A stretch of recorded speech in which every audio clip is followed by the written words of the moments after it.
அன்பு நேயர்களுக்கு இனிய வணக்கம். ரிஷபம் ராசிக்கார நேயர்களுக்கு நம்ம இன்னைக்கு வீடியோ பதிவுக்கு முழுமையா போறதுக்கு முன்னாடி முருகரை மனதார வணங்கிட்டு வீடியோ பதிவுக்குள்ள போகலாங்க.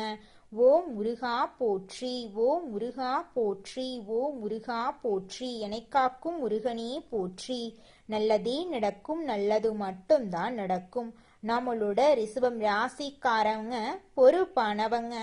தன்னை பத்தி ஒரு துளி கூட கவலைப்பட மாட்டாங்க. தன்னை சுத்தி இருக்கிறவங்க எல்லாருமே நல்லா இருக்கணும் அப்படிங்கிற பொதுநல குணத்தோட இவங்க வாழக்கூடியவங்களா இருக்காங்க. நட்புக்கு முக்கியத்துவம் தருவாங்க. அதே நேரத்துல நண்பனுக்காக உயிரை கொடுக்க கூட இவங்க தயங்க மாட்டாங்க. நம்பிக்கை வைத்தவன் மீது உண்மையா இருப்பாங்க நம்மளோட ரிஷபம் ராசிக்காரங்க. உரி விலகாத அம்பு போல குறிக்கோள் தவறாம இவங்க வாழ்ந்துகிட்டு இருக்காங்க. அனைவருக்கும் வணக்கங்க. நீங்க இந்த 3 இடங்களுக்கு மட்டும் தவறுதலாக கூட செல்ல வேண்டாங்க. உங்களுக்கான நேரம் ரொம்பவும் குறைவாயிருக்கு. ஏன்னா நீங்க இந்த 3 இடங்களுக்கு போனீங்கன்னா எதிர்பாராத விபத்துக்கள் ஏற்பட்டு நீங்களும் உங்கள் குடும்பமும் பல சிரமங்கள்ல சந்திக்க நேரிடுங்க. குறிப்பா இந்த மாதத்துல ராகு கேதுக்கள் தங்கள் உக்கிர ரூபத்தை எடுப்பாங்க. இந்த மாதத்துல கோடை காலத்துல வெயில் ரொம்பவும் அதிகமாயிருக்கும். வளி மண்டலத்துல வெப்பம் எப்படி இருக்குதோ அதே போல இந்த நேரத்துல ராகு கேதுக்களும் அதே அளவு வெப்பத்தோட தங்கள் உக்கிர ரூபத்தை எடுப்பாங்க. நீங்க இந்த இடங்களுக்கு செல்ல வேண்டாம். ஒருவேளை நீங்க சென்றால் நீங்க நிறைய இழக்க நேரிடுங்க அப்படின்னு நீங்க தெளிவா புரிஞ்சுக்கோங்க. உங்களோட வாழ்க்கை உங்க கையில தாங்க இருக்கு. நீங்க செல்லக்கூடாத இடங்கள் எவை, நீங்க அந்த இடங்களுக்கு போனா உங்களுக்கு எப்படி நஷ்டம் ஏற்படும் என்பது பற்றி நாம தெளிவா தெரிஞ்சுக்க போறேங்க. இதை தெளிவா தெரிஞ்சுக்கணும் அப்படின்னா இந்த காணொலிய பொறுமையாகவும் நிதானமாகவும் நீங்க தனியாக உட்காரவில்லை அப்படின்னாலும் எங்கும் கடந்து செல்லாம கடைசி வரைக்கும் கேட்க முயற்சி பண்ணுங்க. ஏன்னா சில விஷயங்களை என்ன இருக்கிறது இதில் என்று தள்ளிவிட்டு விடுவோம்.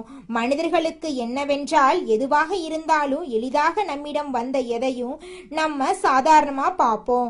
கஷ்டப்பட்டு பெற்றதற்கு மதிப்பு அதிகமா இருக்கும். ஆனா தெய்வ அனுகிரகம் எப்படி இருக்கும் அப்படின்னா இந்த ராசிக்காரர்களுக்கு நீங்க செய்த புண்ணியம், நீங்க செய்த பூஜைகள், உங்கள் நல்ல குணம் ஆகியவற்றால தெய்வமே அந்த பரமேஸ்வரனே இந்த பதிவை உங்க கண்ணில் படும்படி செஞ்சிருக்காரு. கடவுள் நமக்கு சில சமயங்கள்ல நம்மை தட்டி எழுப்புவது போல சில விஷயங்களை தெரிவிப்பாரு. அவற்றை நாம் புரிந்து கொண்டா நாம் அதிர்ஷ்டசாலிகள். அப்படி புரிஞ்சுக்கல அப்படின்னா நம்ம வாழ்க்கையில பிரச்சனை நடக்கிறதுக்கு வாய்ப்பு இருக்குதுங்க. புரிஞ்சு நடந்துக்கோங்க. உங்க வாழ்க்கையில நல்லது மட்டும் தாங்க நடக்கும். கடவுள் நமக்கு சில சமயங்கள்ல நம்மை தட்டி எழுப்புற மாதிரி சில விஷயங்களை தெரிவிப்பாரு. அவற்றை நாம புரிந்து கொண்டா நாம அதிர்ஷ்டசாலிகள். என்ன இருக்குது இதுல அப்படின்னு அலட்சியப்படுத்தியவர்கள் எத்தனையோ பேரு காலப்போக்குல மறைந்து விட்டனர். கண்ணிமைக்கும் நேரத்துல நமக்கு நல்லது நடக்கலாம், அதே போல நஷ்டங்களும் நடக்கலாம். அதனால அப்படிப்பட்ட தவறு உங்களுக்கு நடக்க கூடாதுங்க. அப்படிங்கிறதுக்காக நான் இந்த பதிவுல பல விஷயங்களை உங்களுக்கு சொல்ல போறேங்க. எல்லா நல்ல விஷயங்களை பத்தியும் நீங்க தெரிஞ்சுக்க போறீங்க. பரமேஸ்வரர் உங்களுக்கு பலவிதமான நன்மைகளை தரப்போறாருங்க. அதுல துளி கூட மாற்றமே கிடையாது. இப்ப நான் சொல்லக்கூடிய 3 இடங்களுக்கு மட்டும் நீங்க செல்ல வேண்டாங்க. அதே போல செல்ல வேண்டிய இடங்களையும் நான் இந்த பதிவுல சொல்றேங்க.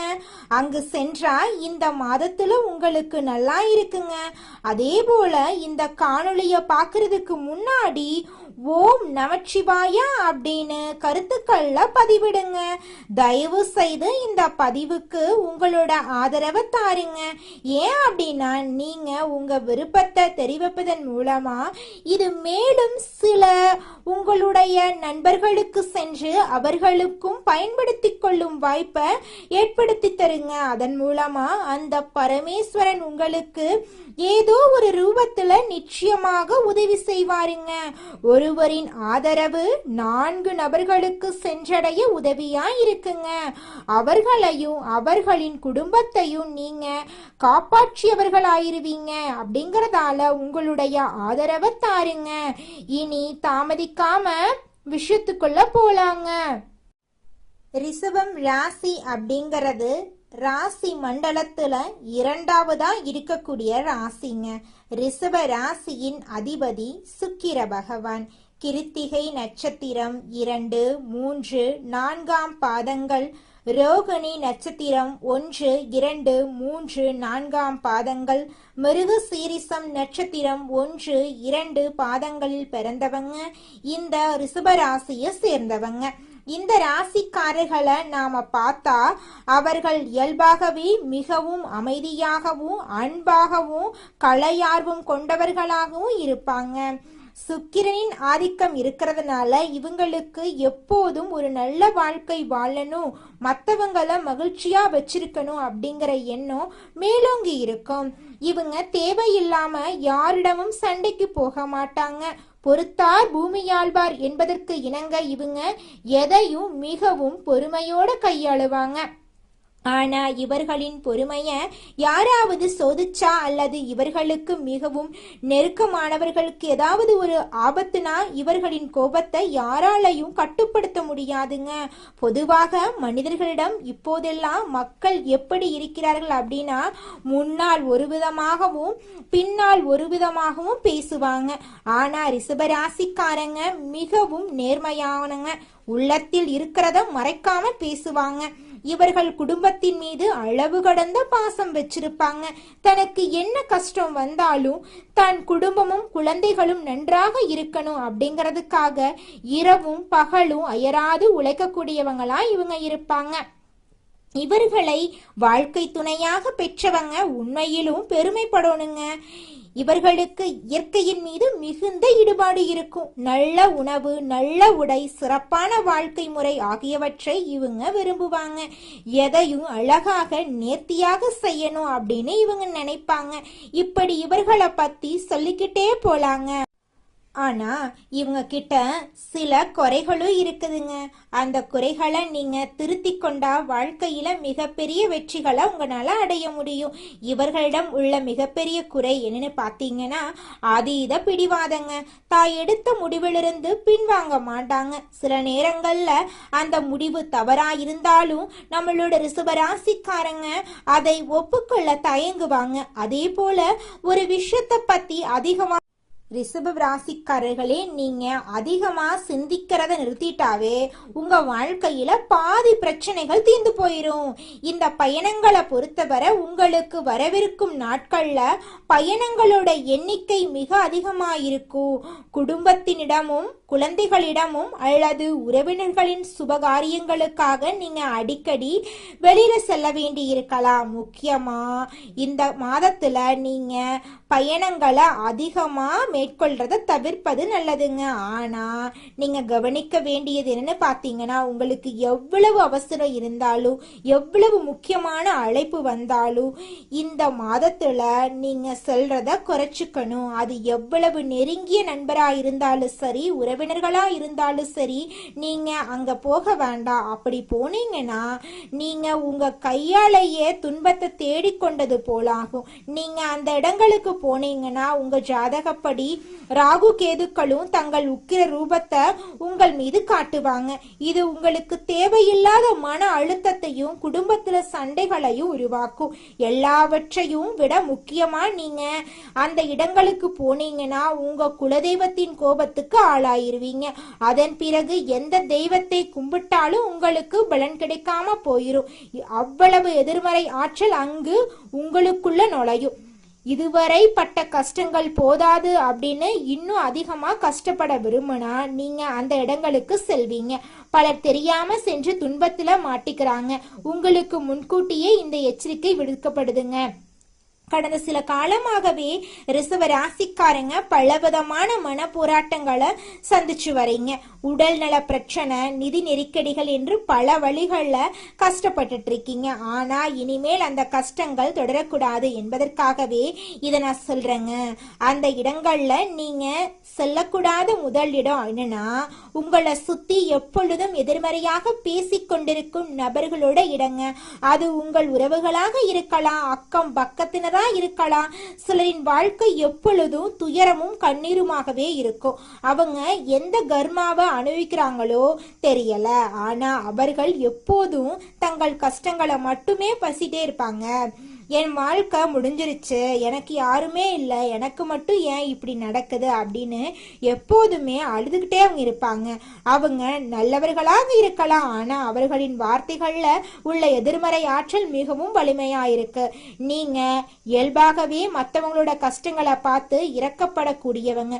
நீங்க அவர்களிடம் சென்று ஆறுதல் கூறலாம் என்று நினைத்து அவர்களின் அருகில் அமர்ந்தா அவர்களின் அந்த எதிர்மறை ஆற்றல் உங்களை எளிதா தொட்டிக்குங்க. உங்களின் மனநிலை அப்படியே மாறிடும்.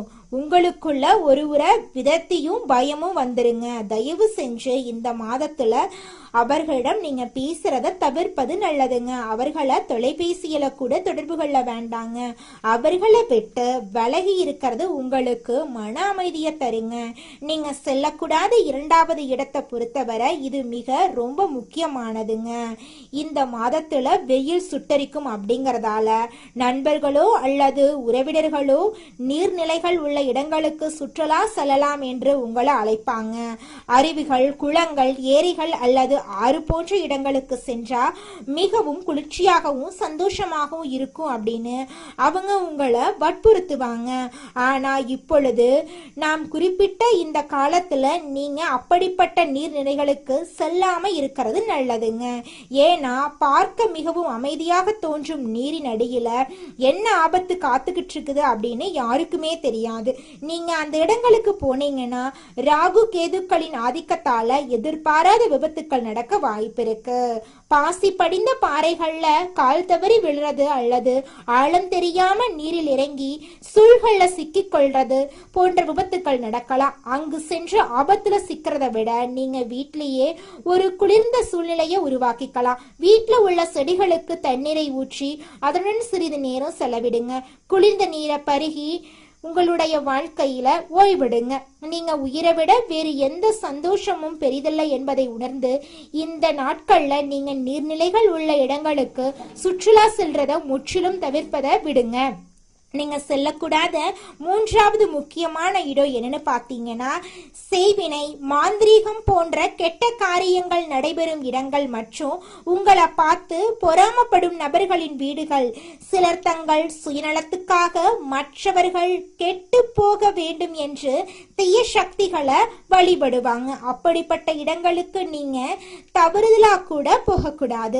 அதே போல உங்க குடும்பத்தின் வளர்ச்சியையும் உங்கள் நிம்மதியையும் பார்த்து உள்ளுக்குள் பொறாமைப்படும் உறவினர்கள் அல்லது நண்பர்கள் சிலர் இருப்பாங்க.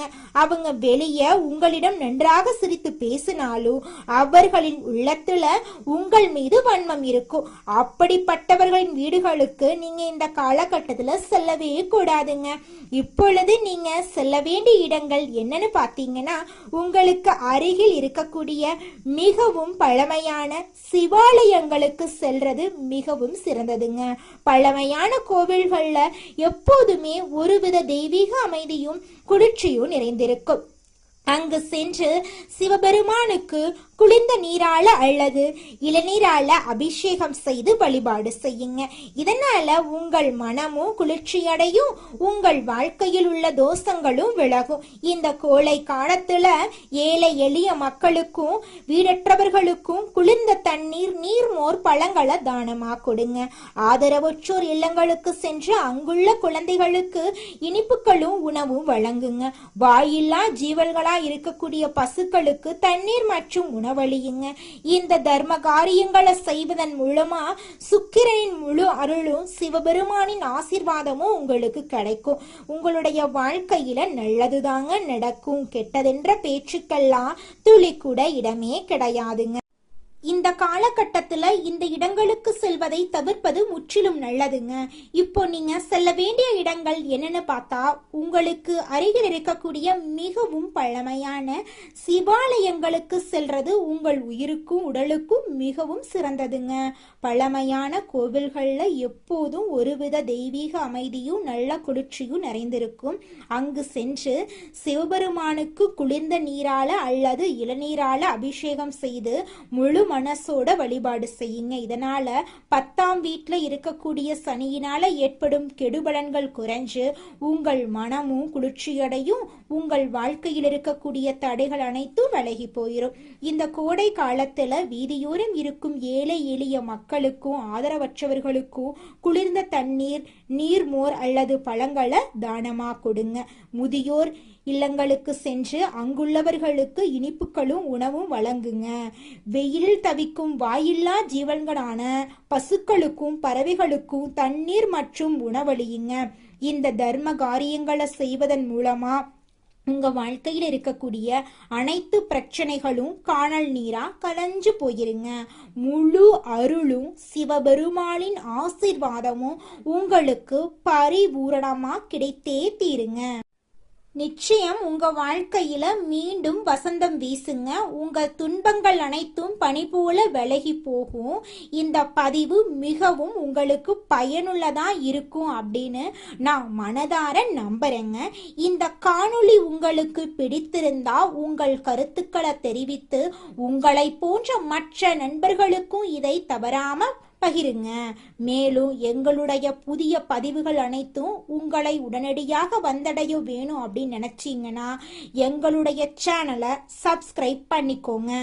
உங்க வாழ்க்கையில மேலும் நல்லதெல்லாம் நடக்க இந்த பரிகாரத்தை மட்டும் செஞ்சுக்கிட்டு வாங்க. உங்க வாழ்க்கையில நல்லது தாங்க நடக்கும். பரிகாரம் என்னன்னு பார்த்தீங்கன்னா, உங்க வீட்டுக்கு பக்கத்துல இருக்கக்கூடிய முருகன் கோயிலுக்கு வாரத்துல ஒவ்வொரு செவ்வாய்க்கிழமையும் முருகன் கோயிலுக்கு போயிட்டு முருகருக்கு 6 நெய் விளக்கு ஏற்றி முருகர்கிட்ட உங்க வாழ்க்கையில இருக்கக்கூடிய நிறைகுறைகளை சொல்லிக்கிட்டு வாங்க.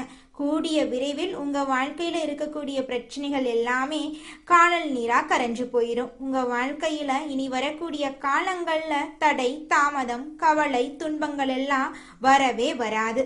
நல்லது தாங்க நடக்கும். நல்லது மட்டும் தாங்க நடக்கும். நன்றி, வணக்கம்.